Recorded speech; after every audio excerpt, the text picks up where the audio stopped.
اللہ رب العزت کا شکر ہے جس کی توفیق و عنایت سے اس کے پاک گھر میں حاضری کی سعادت نصیب ہوئی۔ بدقسمتی سے یہ کہنا پڑتا ہے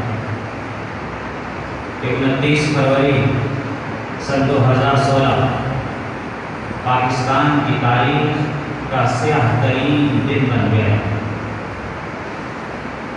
وہ کیوں بنا؟ پوری دنیا میں سینکڑوں مملکتیں ہیں، سینکڑوں ریاستیں ہیں۔ ان سینکڑوں ریاستوں میں سے صرف 2 مملکتیں ایسی ہیں جو مذہب کے نام پر وجود میں آئی۔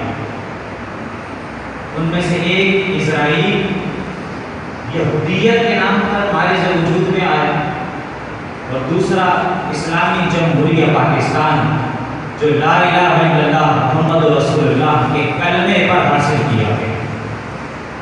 اسلام کی خاطر جدوجہد کی گئی، ہزاروں قربانیاں دی گئی، ہزاروں بچے یتیم ہوئے، لاکھوں لوگ بے گھر ہوئے، ہزاروں خواتین بیوہ ہوئیں، کئی ماؤں کے نوجوان بیٹوں کو شہید کر دیا گیا، قتل کر دیا گیا، خون کی ندیاں بہیں، اس کے بعد جا کر کہیں پاکستان ہمارے سے وجود میں آیا۔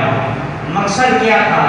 لا الہ الا اللہ محمد رسول اللہ، کہ اس سرزمین میں، اس مملکت پاکستان کے اندر اللہ کا قانون ہوگا، اسلام کا قانون ہوگا، اللہ کے نبی کی لائی ہوئی شریعت پر عمل کیا جائے۔ یہ وہ بیسکس تھی جن کے سبب سے مملکت پاکستان ہمارے سے وجود میں آئی۔ اور سن 2016 29 فروری کو ایک ایسا شخص جس کا نام ممتاز قادری ہے، جس نے اللہ کے دین کی بقا کی خاطر، اس کے محبوب رسول صلی اللہ علیہ وسلم کی ناموس کی خاطر ایک بدبخت کو قتل کیا تھا۔ ان بدبخت حکمرانوں نے اس مملکت پاکستان کے قانون سازوں نے اسی ممتاز غازی کو تختہ اعدام پر لٹکا دیا، اور تاریخ کے اوراق میں صرف پاکستان کی نہیں، جب دنیا کی تاریخ لکھی جائے گی تو یہ 29 فروری کا دن سیاہ لفظوں میں پاکستان کے لیے لکھا جائے گا، کہ جس میں ایک عاشق صادق، عاشق رسول ممتاز قادری کو شہید کر دیا گیا، قتل کر دیا گیا، اس کو تختہ اعدام پر لٹکا دیا گیا۔ اس کی خطا کیا تھی؟ کہ اس نے ایک گستاخ رسول کو قتل کیا تھا۔ ایسا کام کرنے والے سے تو اللہ اور اس کا رسول راضی ہوتا ہے۔ یہ اسی سبب کی خاطر کہ مملکت کو حاصل کیا گیا۔ اب میں قرآن مجید فرقان حمید سے اور صحیح احادیث مبارکہ کے ریفرنسز سے اس بات کو واضح کرتا ہوں کہ اللہ کیا فرماتا ہے ایسے لوگوں کے بارے میں جو اللہ اور اس کے رسول کو گالی دیتے ہیں، توہین کرتے ہیں، اور آقا دو جہاں صلی اللہ علیہ وسلم نے کیا ارشاد فرمایا؟ قرآن مجید فرقان حمید کی سورہ احزاب کی آیت نمبر 57 میں اللہ رب العزت نے ارشاد فرمایا: ان الذین یؤذون اللہ ورسولہ لعنهم اللہ فی الدنیا والآخرہ، بے شک وہ لوگ کہ جو اللہ اور اس کے رسول کو اذیت پہنچاتے ہیں، تکلیف پہنچاتے ہیں، لعنهم اللہ فی الدنیا والآخرہ، اللہ تبارک و تعالی نے انہیں دنیا اور آخرت میں اپنی رحمت سے محروم کر دیا۔ لعنهم اللہ فی الدنیا والآخرہ، دنیا میں بھی اور آخرت میں بھی اللہ کی ان سب لوگوں پر لعنت ہے۔ وَأَعَدَّ لَهُمْ عَذَابًا مُهِينًا، اور اللہ رب العزت نے ایسے لوگوں کے لیے ذلیل کر دینے والا عذاب تیار کر رکھا۔ پھر اسی سورہ احزاب آیت نمبر 61 میں اللہ رب العزت نے ارشاد فرمایا: ملعونین اینما تقفوا، یہ وہ لوگ کہ جو اللہ کی رحمت سے محروم کر دیے گئے، جو اللہ اور اس کے رسول کو اذیت پہنچاتے ہیں، تکلیف پہنچاتے ہیں، اینما تقفوا، جہاں کہیں بھی پائے جائیں، اخذوا، انہیں پکڑ لیا جائے، وقتلوا تقتیلا، اور خوب گن گن کر انہیں قتل کیا جائے۔ اللہ رب العزت نے قرآن میں اعلان کر دیا ہے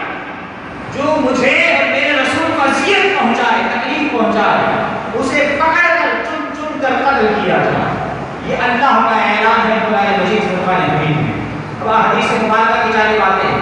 پہلی حدیث بخاری شریف کی. بخاری شریف میں حضرت جابر بن عبداللہ رضی اللہ تعالیٰ عنہ روایت کرتے ہیں. بخاری شریف کتاب المغازی باب قتل من کعب بن اشرف، اور یہی حدیث مبارکہ مسلم شریف میں بھی کتاب الجہاد میں یہ حدیث مبارکہ موجود ہے. حضرت جابر بن عبداللہ رضی اللہ تعالیٰ عنہ روایت کرتے ہیں کہ تاجدار کائنات رسول اللہ صلی اللہ علیہ وسلم نے ارشاد فرمایا، کون ہے وہ شخص جو کعب بن اشرف کے لیے ہو. مطلب کیا کہ کون ہے شخص جو کعب بن اشرف کو قتل کرے؟ کیوں کہ وہ اللہ اور اس کے رسول کو اذیت پہنچاتا ہے. تو حاضرین میں محمد بن مسلم رضی اللہ تعالیٰ عنہ صحابی رسول تشریف فرما تھے.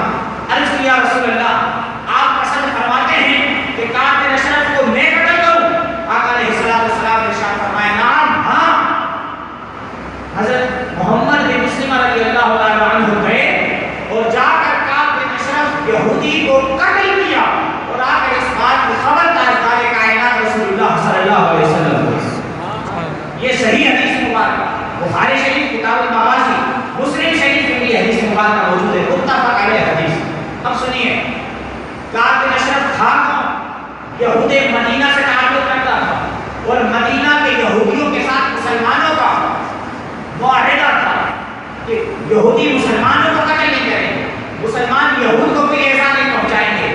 لیکن ان تمام معاہدوں کو ایک طرف رکھ دیا گیا جب بھی کعب بن اشرف نے مسلمانوں کے نبی کی توہین کی، عداوت کی، گستاخی کی، بے ادبی کی. اللہ کے نبی نے خود حکم دیا کہ اس کو قتل کر دیا جائے.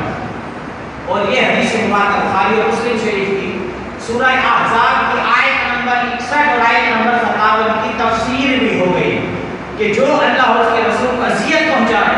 اب کوئی شخص اللہ کو تو اذیت پہنچا نہیں سکتا کہ کسی میں اتنی طاقت نہیں. اذیت جو نبی کو پہنچتی ہے وہ اذیت اللہ کو پہنچنا.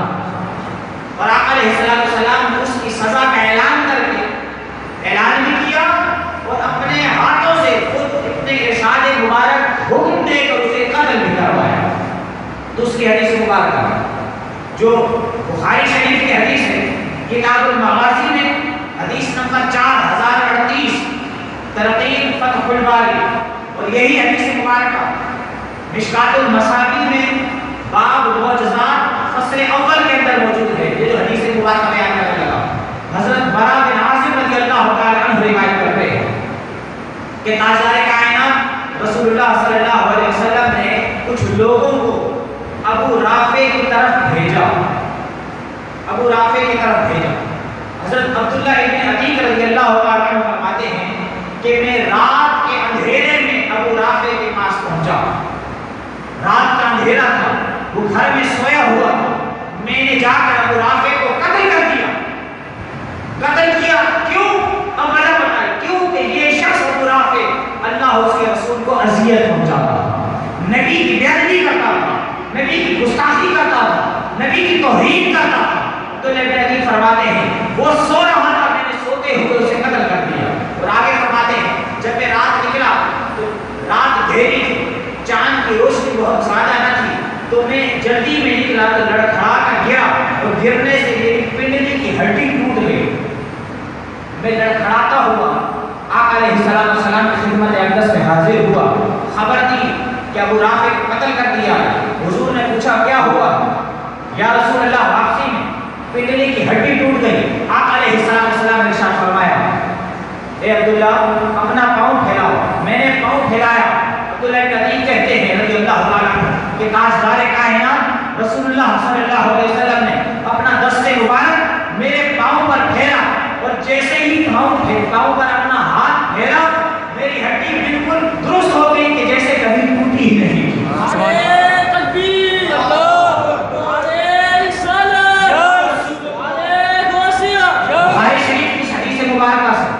مشکات المصابیح نے بھی نقل کیا معجزات کے باب میں فصل اول میں. ایک تو یہ بات پتہ چلی کہ قرآن مجید فرقان حمید کی سورہ احزاب کی آیت نمبر 57 اور 61 کے تحت آپ علیہ السلام نے اس کی تفسیر فرما دی کہ جو نبی کا مصاف ہے اسے قتل کرنے کا خود حکم دیا آپ علیہ السلام نے. اور پھر یہ حدیث مبارکہ حضور کی عظمتوں کو بھی بیان کر رہی ہے.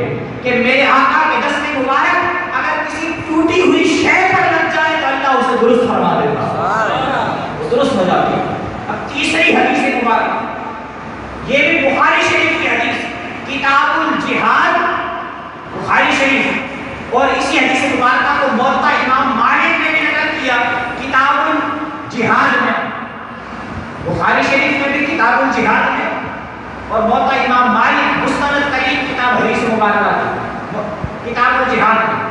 اور حدیث مبارکہ میں راوی ہے حضرت انس بن مالک رضی اللہ تعالیٰ عنہ، آپ فرماتے ہیں کہ رسول اللہ صلی اللہ علیہ وسلم جب فتح مکہ ہوا، آقا علیہ السلام مکہ میں داخل ہوئے تو حال یہ تھا کہ آقا علیہ السلام نے لوہے کا ایک خود پہنا ہوا، تو جنگوں میں پہلے پہنتے تھے لوہے کا خود، آقا علیہ السلام نے وہ خود پہنا ہوا تھا۔ جب مکہ میں داخل ہوتے ہیں، انس بن مالک رضی اللہ تعالیٰ عنہ فرماتے ہیں آقا علیہ السلام نے وہ خود مبارک اتارا، جب اتارا تو ایک صحابی دوڑتے ہوئے حاضر ہوئے، عرض کیا رسول اللہ صلی اللہ علیہ وسلم ابن خطل کعبہ کے پردے سے چمٹا ہوا ہے، کیا حکم ہے؟ آقا علیہ السلام نے ارشاد فرمایا سنو، ابن خطل کو جا کر قتل کر دیا جائے۔ وہ صحابی گئے، ابن خطل کو کعبہ کے پردوں سے چمٹا ہوا اسے کھینچ کر نکالا اور قتل کر دیا گیا۔ حدیث مبارکہ یہاں پر ختم ہوئی۔ اب سن لیجئے کہ ابن خطل کون ہے؟ ابن خطل مکہ کا وہ شخص تھا کہ جو خود بھی تاجدار کائنات رسول اللہ صلی اللہ علیہ وسلم کی بے ادبی کیا کرتا تھا، گستاخی کیا کرتا تھا، شعر پڑھا کرتا تھا، حضور علیہ السلام کی توہین آمیز توہین میں شعر پڑھا کرتا تھا، اور اس کی دو باندیاں دو لوٹیاں تھیں، ان کو بھی اپنے ساتھ گستاخی کرواتا تھا۔ وہ بھی بھرے مجمع میں آقا علیہ السلام کی گستاخی کرتا، اور اس کی جو دو لوٹیاں دو باندیاں وہ بھی بھرے مجمع میں شعر اشعار پڑھ پڑھ کے تاجدار کائنات رسول اللہ صلی اللہ علیہ وسلم کی بارگاہ کی توہین کیا کرتے تھے۔ اب سنیے، جب آقا علیہ السلام مکہ میں داخل ہوئے، قرآن میں آیا لا تثریب علیکم اليوم، اللہ کے نبی نے اعلان کیا آج کے دن کسی سے کوئی بدلہ نہیں لیا جائے گا۔ ابو سفیان کو معاف کر دیا، ابو جہل کے بیٹے کو معاف کر دیا، بڑے بڑے جو مسلمان اسلام کے دشمن تھے سب کے لیے معافی کا اعلان کر دیا، لیکن ابن خطل کو کیوں قتل کروایا؟ سن لیجیے، آقا علیہ السلام فتح مکہ میں داخل ہوتے فرمایا کہ سب کے لیے معافی ہے، لیکن وہ شخص جو میری توہین کرتا ہو، بے ادبی کرتا ہو، گستاخی کرتا ہو، آقا علیہ السلام نے ارشاد فرمایا کہ اگر وہ کعبے کے پردوں سے چمٹا ہوا بھی ہو تو اسے وہاں سے کھینچ کر اسے قتل کر دیا گیا۔ اس کو بھی قتل کر دیا گیا، اور اس کی جو دو لونڈیاں تھی ساتھ میں انہیں بھی قتل کر دیا گیا۔ تین حدیث مبارک، چوتھی حدیث مبارک سنیے، حضرت عبداللہ ابن عباس رضی اللہ تعالیٰ عنہ روایت کرتے ہیں، آپ فرماتے ہیں کہ مشرکین میں سے ایک شخص تھا کہ جس نے رسول اللہ صلی اللہ علیہ وسلم کی توہین کی، حضور علیہ السلام نے ارشاد فرمایا اس شخص کو کون قاتل ہوگا، کون قتل کرے گا؟ حضرت زبیر رضی اللہ تعالیٰ عنہ جلیل القدر صحابی، عرض کیا رسول اللہ میں کروں گا۔ آپ نے اس مشرک کو للکارا، اور للکارنے کے بعد اس سے لڑائی کی، اور جنگ کرنے کے بعد اسے قتل کر دیا، اور قتل کرنے کے بعد آ کر آقا علیہ السلام کو اس بات کی خبر یہ بھی صحیح حدیث مبارک۔ اب یہاں پر ایک سوال ذہنوں میں پیدا ہوگا، قرآن میں آیا جب نبی کا گستاخ ہے قتل کر دیا جائے، جو نبی کی توہین کرے قتل کر دیا جائے، خود تاجدار کائنات رسول اللہ صلی اللہ علیہ وسلم نے اعلان کر دیا اور اپنے حکم سے اپنے بے ادب اور گستاخوں کو قتل کروایا، صحیح حدیث مبارکہ سے یہ بات ثابت ہو چکی ہے۔ تو یہاں آج کل یہ بات 29 فروری سے پہلے بھی اور 29 فروری کے بعد بھی بہت سارے ذہنوں میں ایک سوال پیدا ہوتا ہے۔ ہاں ہم مانتے ہیں اسلامی پاکستان کا جو قانون ہے 295C جو وفاقی شرعیہ عدالت نے اسلامی جمہوریہ پاکستان نے اس کی سفارشات پیش کی، 1986 میں قومی اسمبلی سے یہ بل پاس ہوا اور پاکستان کا قانون بنا۔ قانون کیا 295C کہ جو مسلمانوں کے نبی ارادتاً اشارتاً یا کنایتاً کسی طرح کی توہین اور بے ادبی کرے اس کی سزا واجب القتل ہے کہ اسے قتل کر دیا۔ یہ قانون موجود ہے۔ بعض ذہنوں میں یہ سوال آتا ہے بعض لوگ یہ سوال کرتے ہیں جب ایک قانون موجود ہے، قرآن کا بھی قانون ہے، صرف قرآن کا نہیں، بائبل، تورات، انجیل اور دیگر تمام آسمانی صحائف میں جو اللہ اور اس کے رسول کی توہین کرے، بے ادبی کرے، وہ واجب القتل ہے، اسے قتل کر دیا جائے۔ حتیٰ کہ ہندو مذہب میں بھی جو ان کے آقاؤں کی بے ادبی کرے اس کی سزا بھی قتل ہے۔ لیکن یہاں پر ایک سوال پیدا ہوتا ہے اور لوگوں کے ذہن میں ایک فکر ہے، سوشل میڈیا پر بھی بہت زیادہ یہ بات کہی جاتی رہی کہ ہاں مانا کہ واجب القتل ہے وہ شخص جو نبی کی توہین کرے، رسالت کی توہین کرے، لیکن اس کو سزا کوئی عام شخص نہیں دے سکتا، بلکہ اسے حکومت سزا دے، ریاست اسے سزا دے۔ کسی عام شخص کے لیے یہ نہیں رکھا دین اسلام نے جو اسے قتل کرے، بلکہ اس کی سزا اسلام دے۔ اب اس کا جواب سن لیجیے۔ مانا کہ یہ بات ہر حق ہے کہ دین اسلام کسی کو قانون ہاتھ میں لینے کی اجازت نہیں دیتا، شریعت کسی کو قانون ہاتھ میں لینے کی اجازت نہیں دیتی۔ جو جرم کرے گا اس کی سزا ریاست دے گی، حکومت دے گی۔ لیکن یہاں پر یہ بات بھی ذہن نشین رہے کہ مسلمان کی تربیت اس انداز میں ہوتی ہے، مسلمان اپنی زندگی اس انداز میں گزارتا ہے، مسلمان کو وہ تعلیمات پڑھتا ہے، اس کی تربیت اس انداز میں کی جاتی ہے کہ اللہ اور اس کے رسول کی محبت اس کے دل میں راسخ ہو جاتی ہے۔ وہ مسلمان چاہے کتنا ہی گنہگار کیوں نہ ہو، اس کے کوئی باپ کو گالی دے دے، ماں کو گالی دے دے، اس کی اولاد کو گالی دے دے، وہ برداشت کر سکتا ہے۔ لیکن مسلمان کے سامنے جب اس کے نبی کو گالی دی جائے، اس کی توہین کی جائے تو وہ آپ سے باہر ہو جاتا ہے، پھر اس کے لیے برداشت کرنا ممکن نہیں رہتا۔ اس کیفیت میں ہم یہ مانتے ہیں کہ سزا ریاست ہی دے گی، حکومت ہی دے گی، لیکن اگر کوئی شخص غیرت میں آ کر، غیرت ایمانی میں بہ کر کسی ایسے شخص کو قتل کر دے، کسی ایسے شخص کا سر قلم کر دے، گولیاں مار دے ایسے شخص کو کہ جو نبی کا گستاخ ہو، دین اسلام کی توہین کرتا ہو، اللہ اور اس کے رسول کی بے ادبی اور گستاخی کرتا ہو، اگر کسی ایسے شخص کو جسے حکومت کی سزا نہ دے رہی ہو، ریاست نے اس کے خلاف کوئی عمل درآمد نہ کر رہی ہو، کوئی اسے سزا نہ دے رہی ہو، اگر امت میں سے کوئی شخص کھڑا ہو کر کسی ایسے بے ادب اور گستاخ کو قتل کر دے تو دین اسلام میں ایسے شخص کو مجرم نہیں ٹھہرایا جاتا، ایسے شخص کو مجرم نہیں ٹھہرایا جاتا۔ اب یہ بات میں نے اپنی طرف سے نہیں کی، اب میں ریفرنس بیان کر رہا ہوں۔ امام حاکم المستدرک کی جلد نمبر 4 میں یہ حدیث مبارکہ روایت کرتے ہیں۔ سنن نسائی، امام نسائی سیاستہ، انہوں نے اس حدیث مبارکہ کو روایت کیا۔ حدیث کے راوی ہیں حضرت اکرمہ رضی اللہ تعالیٰ عنہ۔ آپ فرماتے ہیں کہ ہم نے حضرت عبداللہ ابن عباس رضی اللہ تعالیٰ عنہ کو فرماتے ہوئے سنا۔ اب یہ حدیث مبارکہ سماعت کیجیے۔ یہ فرماتے ہوئے سنا کہ ایک نابینا صحابی تھے۔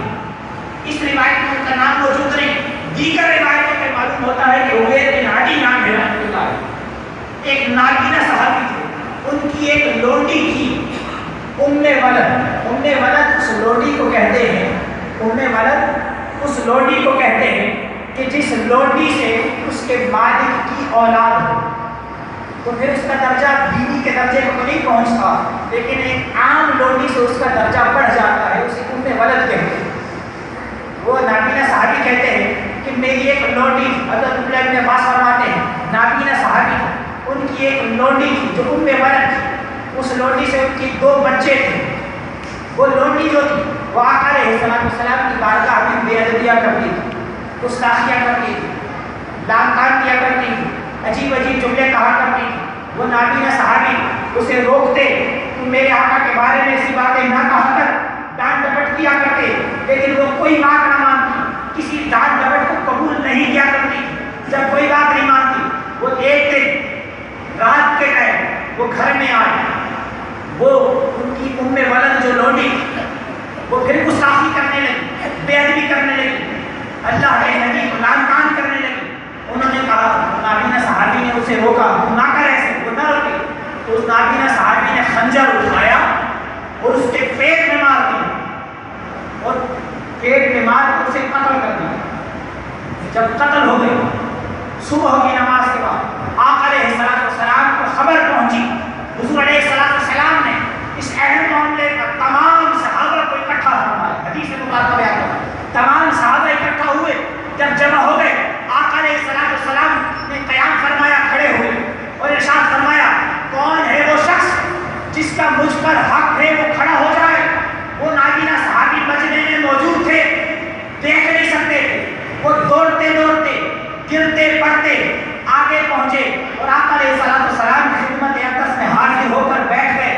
عرض کیا رسول اللہ صلی اللہ علیہ وسلم وہ میں ہوں، میں عرض کرتا ہوں یا رسول اللہ میری لونڈی، میرے اس سے دو ننھے بڑے پیارے شفیق بچے ہیں، میں اپنی اس لونڈی سے جو ولد بن گئی تھی میں بہت پیار بھی کرتا ہوں، میری آنکھوں کا تارا تھی، لیکن یا رسول اللہ وہ بار بار آپ کی بے ادبی کرتی، گستاخی کرتی، توہین کرتی، میں اسے روکا کرتا تھا لیکن وہ میری نہیں سنتی۔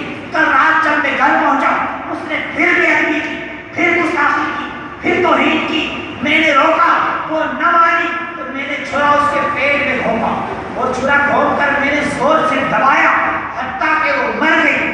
جب اس نابینا صحابی نے سارا معاملہ اپنی زبان سے خود ارشاد عرض کر دیا، آقا علیہ السلام کھڑے ہوئے، فرمایا سارے لوگوں سنو، اس عورت کا خون رائے گا گیا۔ حدیث کا الفاظ، اس عورت کا خون رائے گا گیا، مطلب کیا کہ اس شخص نے جو اسے قتل کیا ہے بدلے میں نہ دیت دی جائے گی نہ قصاص لیا جائے گا، کیونکہ یہ مجرم نہیں ہے، اسلام کا ہیرو ہے۔ اس نے نبی کے میری توہین کرنے والی عورت کو قتل کیا، اس کو چھرا گھونپ کر یہ بھی نہیں دیکھا کہ اس کے بدن سے اس کی دو ننھے شہزادے ہیں، دو ننھے بیٹے ہیں۔ اس نے اولاد کی محبت کو پیچھے رکھا، بیوی کی محبت کو پیچھے رکھا، میری محبت کو آگے رکھ کر اسے قتل کیا ہے۔ اسلام کی نظر میں اور مجھ مصطفیٰ کی نظر میں یہ مجرم نہیں ہے۔ اب آقا علیہ السلام سے بڑا کوئی قاضی ہے اسلام کا؟ دین کا کوئی قاضی حضور کی عدالت سے بڑی کوئی عدالت ہے؟ نہیں ہے۔ جب آقا علیہ السلام نے اس نابینا صحابی کو مجرم نہیں ٹھہرایا، اس کو مجرم قرار نہیں دیا، نہ قصاص لیا، نہ دیت دی، نہ اسے قتل کیا گیا، مجرم نے ٹھہرایا، تو آج کی عدالت کی کیا مجال ہے جو میرے مصطفیٰ سے آگے بڑھ کر ممتاز قاضی کو قتل کی سزا سنا سکے؟ ایسی عدالتوں پر خدا کی لعنت ہے جو محب رسول عاشق رسول کو تختہ دار پر لٹکاتی ہے۔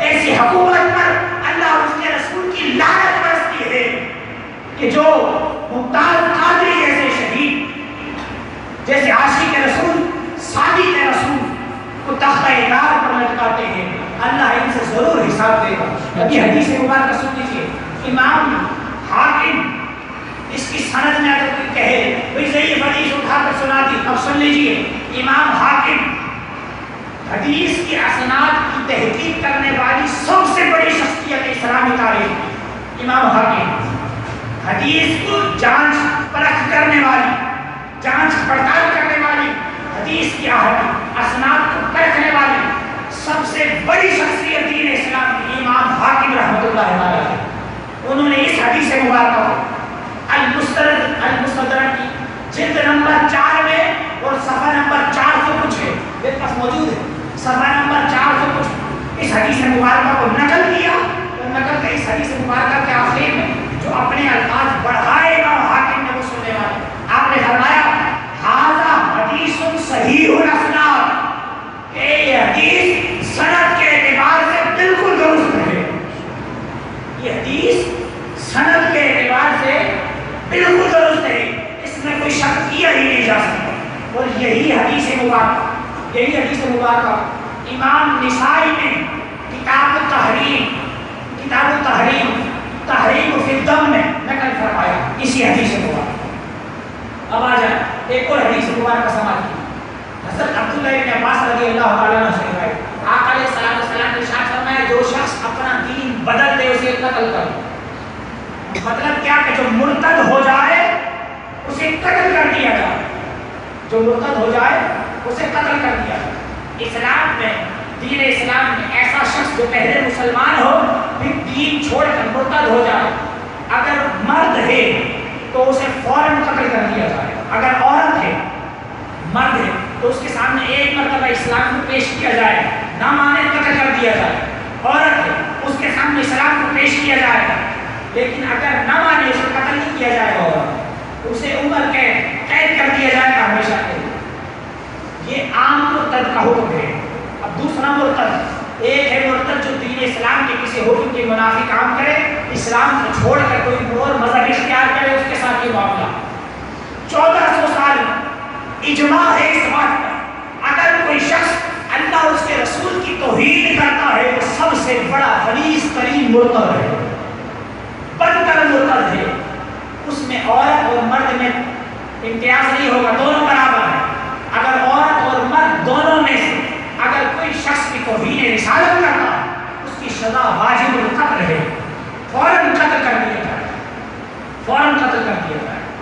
اب تیسری صدی ہجری کے امام نیسابوری، امام عابدین شامی حنفی رضی اللہ تعالیٰ عنہ، امام ابن تیمیہ 13ویں صدی 12ویں صدی کے، اور جملہ جتنے بھی فقہاء گزرے، صلحاء گزرے، محدث گزرے، اسلام کے جتنے مجدد گزرے، سب کے نزدیک بالاجماع جو نبی کا گستاخ ہے وہ واجب القتل ہے، اسے قتل کر دیا جائے، سولی پہ چڑھا دیا جائے گا۔ اگر ریاست اور حکومت اس کو سزا نہیں دیتی تو پھر غازی علمدین شہید جیسے غازی پیدا ہوتے رہیں گے، ممتاز قادری جیسے ناموں سے رسالت کے محافظ پیدا ہوتے رہیں گے، لیکن کبھی بھی گستاخ رسول بچ نہیں پائے۔ یہ اجماع ہے پوری امت۔ اور بات کو ختم کر رہا ہوں اس روایت پر جسے سنن کبریٰ بہقی کی جلد نمبر 8 سنن کبریٰ امام بہقی شریف میں صفحہ نمبر 832 یا 834 حضرت حضرت عمر بن عبدالعزیز جو خلیفہ راشد جنہیں کہا جاتا ہے، ان کا ایک تاریخی قول ہے جسے نقل کیا گیا، وہ سن لیجیے۔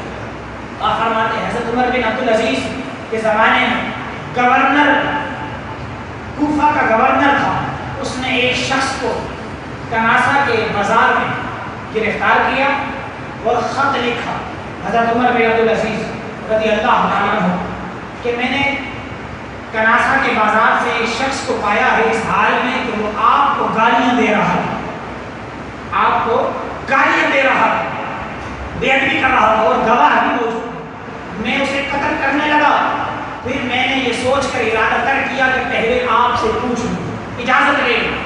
وہ خط جب حضرت عمر بن عبدالعزیز کے پاس پہنچا تو آپ نے فوراً خط کا جواب ارسال کیا، لکھا جواب میں، ایک کوفہ کے گورنر اگر تو اسے قتل کر دیتا تو میں تجھے قتل کر دیتا، تو اسے قتل کر دیتا تو میں تجھے قتل کر دیتا، تو اس شخص کو چھوڑ دے واپس کناسہ کے بازار میں، اس نے مجھے گالی دی میں معاف کرتا۔ اور سن، کسی بھی شخص کو گالی دینے والا واجب القتل نہیں ہوتا سوائے اس شخص کے جو اللہ کے نبی کی توہین کرتا ہے، تو اس کا خون حلال ہو جاتا ہے، اس کا خون حلال ہو جاتا ہے۔ اب کوئی بھی شخص چاہے تو اسے قتل کرو اگر ریاست نہ کرے، اگر اس صورت عمر بن عبدالعزیز نے فرمایا ایسا شخص جو نبی کا گستاخ، نبی کی توہین کرے، اس کا خون حلال ہو جاتا ہے۔ امام ابن تیمیہ الصائم المسلول میں نقل کرتے ہیں اگر کوئی شخص نبی کا گستاخ، پوچھا گیا ابن تیمیہ سے، آپ نے فرمایا جو شخص نبی کا گستاخ ہے اس کی سزا واجب القتل ہے، قتل کر دیا جائے۔ خلیفہ ہارون رشید نے حضرت امام مالک رضی اللہ تعالیٰ عنہ سے پوچھا، گئے خدمت میں، پوچھا امام مالک آپ کی کیا رائے ہے؟ امام مالک کا جواب سنیے گا، یہ بھی عاشق رسول تھے، جب مدینے کی گلیوں میں چلتے تو جوتے بھی پہنا کرتے تھے کہ کہیں نبی کی قدم پر میرا قدم نہ آ جائے۔ امام مالک عاشق رسول، فقہ مالکی کے امام اور مسلمانوں کے امام خلیفہ ہارون رشید پوچھتا ہے امام مالک یہ تو بتائیے جو نبی کی توہین کرے، نبی کو گالی دے، گستاخی کرے، بے ادبی کرے، اس کی کیا سزا ہے؟ امام مالک نے کیا جواب دیا؟ سیدھا سیدھا یہ نہیں کہا کہ قتل کر دیا جائے، آپ نے فرمایا اے خلیفہ ہارون رشید سن، جو میرے نبی کا گستاخ ہے، جو میرے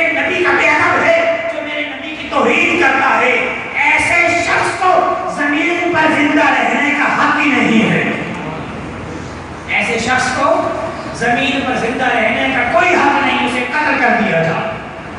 قرآن مجید احادیث مبارکہ ائمہ کی نظر سے تمام اسلاف کے اکابرین کے اقوال سے یہ بات ثابت ہے کہ جو نبی کا گستاخ ہے اسے قتل کر دیا جائے۔ اور بدترین دن مملکت اسلامی جمہوریہ پاکستان کا کہ جو ملک اسلام کے نام پر حاصل کیا گیا، جو ملک نبی کے نام محمد پہ حاصل کیا گیا، اسی ملک کے اندر اسی نام محمد کا تحفظ کرنے والے شخص کو سولی پر چڑھا دیا جائے، اس سے بڑی بدبختی حکمرانوں کی اور ہماری امت کی اور کیا ہو سکتی ہے؟